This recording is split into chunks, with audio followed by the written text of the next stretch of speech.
આગામી રથયાત્રા અનુસંધાને પાટણ જિલ્લામાં કાયદો વ્યવસ્થાની સ્થિતિ જળવાઈ રહે તે માટે અલગ અલગ ડ્રાઈવ આપવામાં આવી હતી અને એના ભાગરૂપે પોલીસે ગેરકાયદેસર હથિયારો ધરાવતા લોકોની પણ ચકાસણી કરેલી અને એમાં એલસીબી પીઆઈ અને એમની ટીમને ચોક્કસ માહિતી મળી હતી કે પાટણ જિલ્લાના રાધનપુર ડિવિઝનના અમુક ગામોમાં અમુક લોકો પાસે ગેરકાયદેસર હથિયારો છે, જેના આધારે એલસીબી પીઆઈએ પોતાની અલગ અલગ ટીમો બનાવી અને સમીના ઘાસદીનપુરા, મુજપુર, શંખેશ્વરના રાણીસર અને વારાહીમાં અલગ અલગ જગ્યાએ કોમ્બિંગ કરેલું હતું.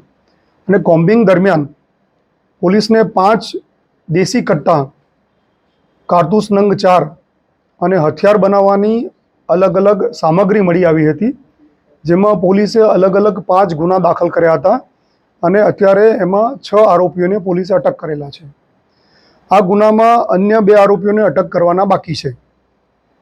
જે આરોપીઓ અટક કર્યા છે એમાં મઝહર હુસૈન સૈયદ મુજપુર, ઇકબાલ ખાન મલેક અમરાપુર, અશરફ ખાન મલેક વારાહી, નસીબ ખાન ઉર્ફે લાલો મલેક વારાહી, હનીફ ભટ્ટી રાણીસર અને મોબિન ગનીભાઈ સમી, આટલા આરોપીઓને અત્યારે પોલીસે અટક કર્યા છે. જે અટક કરવાના બાકી આરોપીઓ છે એમાં ડાયા ઉકા માજીરાણા રાધનપુર, દરિયાખાન ભટ્ટી રાણીસર.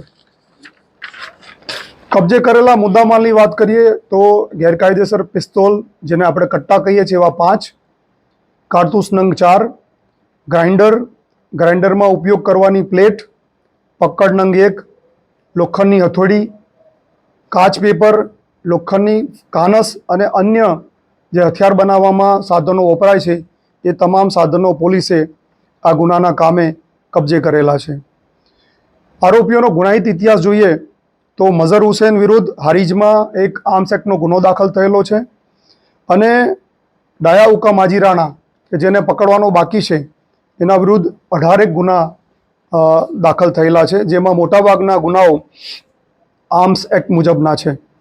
અન્ય આરોપી જે પકડવાનો બાકી છે દરિયાખાન ભટ્ટી છે રાણીસર, એની વિરુદ્ધ પણ 6 જેટલા ગુનાઓ દાખલ થયેલા છે. પોલીસ આ તમામ આરોપીઓના રિમાન્ડ મેળવી અને સઘન તપાસ કરવાની છે.